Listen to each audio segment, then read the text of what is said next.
servidor da casa pediu o carro da Câmara, assim como a diária, no valor de R$ 594, para ir a Uberaba numa reunião com a empresa de engenharia. Acontece que esse servidor não foi sozinho e também não foi para Uberaba.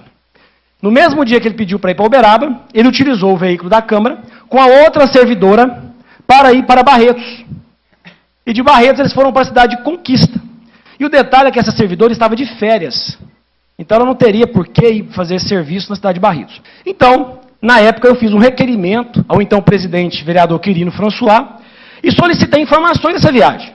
Porque pediu para ir para Uberaba, mas aí o carro foi para Barretos, depois foi para Conquista.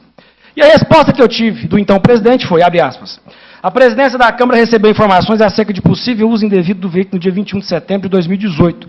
No entanto, ao apurarmos a real situação acerca do deslocamento do veículo, constatou-se que não houve uso irregular ou qualquer outro tipo de dano ao patrimônio do erário público. Dessa forma, a investigação adotada foi de caráter informal, a fim de apurar possíveis indícios sobre o uso irregular do veículo. E como não se constatou qualquer problema, não foram adotados procedimentos oficiais previstos na legislação, fecha aspas. Ou seja, aqui ele me respondeu que não teve nada de irregular, que o carro foi para Uberaba e fez o que está hoje no portal da transparência.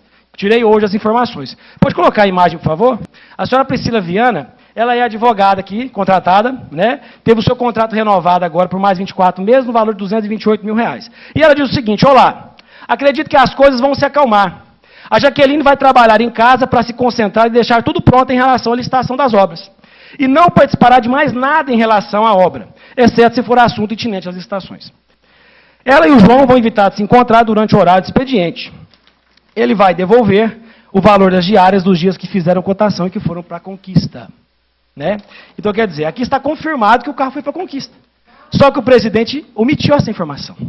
Né? Ele omitiu. E aí eu quero levantar 3 pontos principais aqui para os senhores e para as senhoras. Primeiro ponto. Se o carro foi solicitado para ir para Uberaba, e porventura, no dia que saiu o vereador Zizé, às vezes precisou de ir em outro lugar, deveria constar no portal da transparência, vereadora Maísa. Deveria ser alterado, e não foi. Está até hoje, lá no portal da transparência, que o carro foi para Uberaba. Não consta que foi para Barretos. Só que no dia 12 de fevereiro, a Câmara publicou uma nota no Facebook, confirmando que o carro foi em Barretos. Fazer cotação, orçamento de obra. E aí nós vamos entrar no segundo ponto.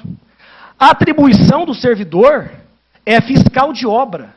Fiscalizar a obra. Não tem que ir atrás de orçamento, não. E o mais grave agora é da servidora. Essa servidora, ela é pregoeira da comissão de licitação. Sabe o que é isso, gente?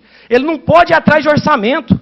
A lei federal 10.520, de 17 de julho de 2002, o artigo 13, deixa bem claro. A função do pregoeiro é recebimento das propostas e lances, análise da sua aceitabilidade nas classificações. Ou seja, o cara que mexe com que é o pregoeiro da licitação, ele não tem que ir lá atrás do orçamento. Ele tem que lançar o edital e a empresa que tem que vir oferecer o serviço dela, concorrer à licitação. Então não é atribuição dessa servidora e nem desse servidor ir lá em Barretos fazer cotação. Não é atribuição deles. Eles não podiam fazer isso. Então o presidente errou. Porque se ele sabia que em Barretos já cometeram um crime. Eles não poderiam ir para Barretos fazer orçamento. Eles não podem. Isso é no mínimo duvidoso. Como que uma pessoa que faz a licitação vai lá pegar o orçamento? Como nós podemos confiar nisso? E aí eu entro no terceiro ponto. Houve uma conivência do ex-presidente da casa, senhor Quirino, junto com a advogada, a senhora Priscila. Que está aí claro. Pode deixar o print. Deixa o print, por favor, aí na tela. Eu quero que a população veja.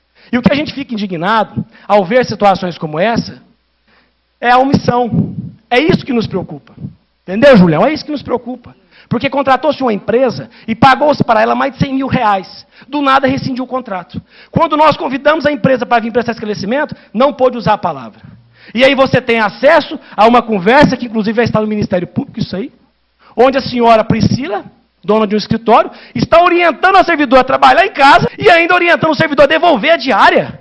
Ué, mas essa viagem não foi irregular, como disse o presidente na época respondendo o requerimento, para que devolver a diária? Não tem necessidade de devolver a diária. Nós nem começamos essa obra ainda. E já se foi 400 mil reais. E nós temos tantas coisas obscuras, tanta falta de publicidade, tanta falta de transparência. E se há omissão no simples uso do carro oficial da Câmara, imagine o que mais estão jogando para debaixo do tapete. O meu medo é o que vai acontecer com uma obra que pode custar até 4 milhões de reais. O que mais será levantado, o que mais será escondido do povo de Frutal? Nós vamos pagar essa conta? Nós vamos aceitar isso aí?